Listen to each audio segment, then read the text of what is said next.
Hello. ये question आया है हमारे पास एक, जिसमें दे रखा है F x plus F of x plus half is equal to 5 और एक्स हमारा डिफाइन है 0 से हाफ तक। देन वैल्यू ऑफ, हमसे इस इंटीग्रेशन की जीरो वैल्यू पूछी गई है, 0 to 1 F X D x. Option है हमारे पास हाफ, 3/2, 5/2 एंड 7/2। इजी क्वेश्चन है, देखते हैं इसको कैसे करते हैं सोल्यूशन। बेसिकली इस क्वेश्चन को करने का हमारे पास दो ऑप्शन है। सबसे पहले तो इजी सा करते हैं, सीधा ऑप्शन डिस्कार्ड करने वाला। तो सबसे पहले क्या है, कोई भी फंक्शन हमारा जो एक्स से हाफ में डिफाइन है, उसमें हमें एक कंडीशन दे रखी है, ये F x plus F of x plus half is equal to 5। तो कोई भी फंक्शन ले लेंगे ये ट्रू करेगा। तो देखते हैं इसको, let f x equal to सी।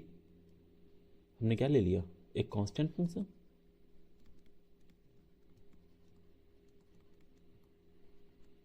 इसके लिए भी ये ट्रू होना चाहिए, और हमारा डिफाइन है एक्स 0 से हाफ में, तो इसके लिए भी ये ट्रू होना चाहिए। तो अगर हम एफ एक्स इक्वल टू सी ले लें, तो यहाँ से देखो क्या आ जाएगा, पहले से एफ एक्स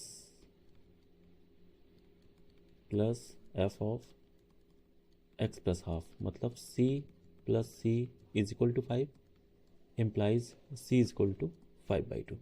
तो कहने का मतलब है, if we take f x is equal to 5/2, sorry f x equal to 5/2, तो ये जो गिवन कंडीशन है हमारी, ये सेटिस्फाई कर रहा है। तो इस हिसाब से हमारा आंसर हो जाएगा, then integration 0 to 1 F X D X become 0 to 1 5/2 D X. तो इसका हमारा आंसर आ जाएगा 5/2, 1 - 0 और 5/2। ये तो हो गया हमारा सीधा आंसर, जहाँ से ये बाकी सारे ऑप्शन डिस्कार्ड हो गए। हमने क्या किया, कोई भी एक फंक्शन मान लिया कांस्टेंट, तो एक कांस्टेंट फंक्शन यही होगा जो इस कंडीशन को सेटिस्फाई करेगा, हमारी गिवन कंडीशन को। तो यहाँ से हमारा आंसर आ गया। अब अगर आगे बात करें इस क्वेश्चन को कि एक्चुअली में कैसे किया जाए, तो इसका देखते हैं एक्चुअली में कैसे किया जाएगा। इसको बोल देते हैं मेथड 1, और अब बात करते हैं मेथड 2 की। ओके,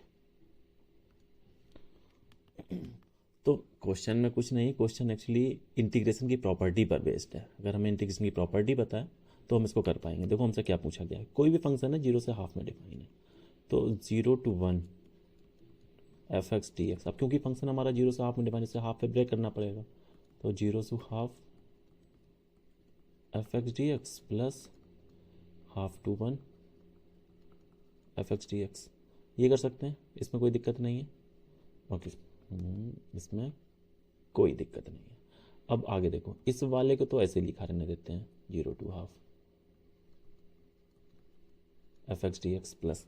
इसमें देखो हम क्या कर सकते हैं, इससे अगर हम इस लिमिट को चेंज करना चाहें, हाफ टू 1 जो हमारी लिमिट दे रखी है, अगर हम इस लिमिट को 0 to हाफ करना चाहें, तो देखो फंक्शन में क्या चेंज आएगा, ये चेंज आएगा। देखना एक बार, कोई दिक्कत नहीं, यहाँ तक कर सकते। देखो जब हम x में 0 पुट करेंगे यहाँ पर, तो एफ एक्स हमारा ओवरऑल कितना बन जाएगा, हाफ, जो कि दे रखा है। और जब हाफ पुट करेंगे तो 1 बन जाएगा। तो ये एक्चुअली हमारा इक्विवेलेंट है, सेम ही चीज़ है, 0 से half F of x plus half, या फिर हाफ से 1 एफ ऑफ एक्स। तो बस यही करना था, यही एक प्रॉपर्टी काम की थी इसमें। तो आगे इसमें क्या कर सकते हैं, 0 to हाफ, और यहाँ लिखा जाएगा F x plus F of x plus half और डी एक्स। और इसकी वैल्यू हमें दे रखी है क्वेश्चन में, 0 to हाफ, और इसकी वैल्यू दे रखी है 5। तो यहाँ से आंसर हमारा आ जाएगा 5 टाइम्स हाफ माइनस 0, मतलब 5/2। That's it. Thank you.